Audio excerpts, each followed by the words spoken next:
I just saw Clash of Champions where we saw Drew Gulak retain his cruiserweight title against Humberto Carrillo and Lince Dorado in a triple threat match. We saw AJ Styles retain his United States title against Cedric Alexander. Robert Roode and Dolph Ziggler defeated Seth Rollins and Braun Strowman for the tag team titles. Bayley defeated Charlotte Flair to retain her women's title. The Revival defeated the New Day to win the SmackDown tag team titles. Alexa Bliss and Nikki Cross defeated Mandy Rose and Sonya Deville to retain their women's tag team titles. Shinsuke Nakamura defeated The Miz to retain the Intercontinental title. Sasha Banks defeated Becky Lynch by disqualification, so Becky got to keep her women's title, where they went all around the arena before they got back to the ring, and the ref decided to disqualify Becky. Kofi Kingston defeated Randy Orton to retain the WWE Championship.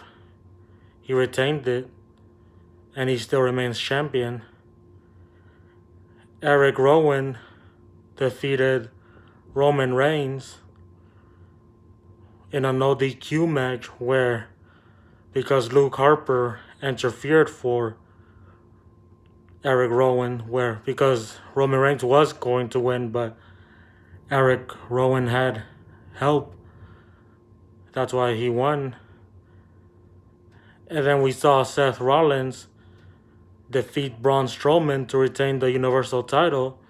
And now Seth Rollins has slayed the monster, just like he slayed everyone else. And then after his match, the Fiend Bray Wyatt was out there, and then he attacked Seth Rollins. But with the way I would have rather it had happened with Clash of Champions ending, I would have rather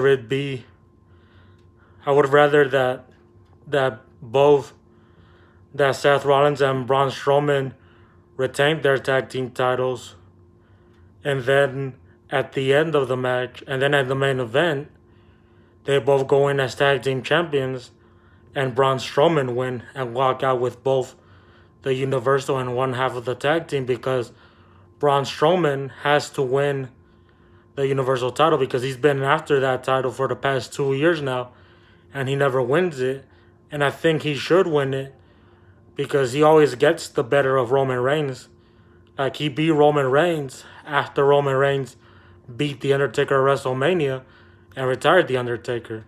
Like, that's a huge thing to do right there. That's why I think that he should win the Universal title. And the match that I would have rather wanted to see at the next pay-per-view would have been Braun Strowman versus Bray Wyatt for the Universal title, because that's a feud we have not seen. We've already seen Seth Rollins versus Bray Wyatt, where Bray Wyatt beat Seth Rollins. But I guess this time now Seth Rollins is going to retain his Universal title against Bray Wyatt and finally beat him at the next pay-per-view inside Hell in a Cell. I guess that's what's next for the Universal Championship. But at least the title is on Monday Night Raw. And also today during Clash of Champions, Mexico's AAA had their event, Lucha Invades New York City, during the event at the Hulu Theater in New York City. So that means that Mexico's AAA can go head to head, especially when it's working with AEW. And it's been said that WWE is trying to reach out to Mexico CMLL and see if they can develop a working relationship, seeing that AEW and AAA are working together and that it's helping both promotions. So that's another thing that that WWE could possibly be doing next. But I guess we'll see what happens. But I think the major thing that should happen is push Andrade, not just because he's dating Charlotte Flair, but because he is the breakout Latino superstar right now. Like, he's got it. Like, I think he should be the best. I think he will be the greatest superstar, the greatest Latino superstar of this generation. I think that's why Andrade should be pushed. And yeah, I guess we'll see what happens. And then tomorrow on Monday Night Raw is the King of the Ring final. And then I look forward to SmackDown on Tuesday, and then 205 after SmackDown. And also on Wednesday, NXT debuts on the USA Network, and I look forward to that. And I look forward to AEW on October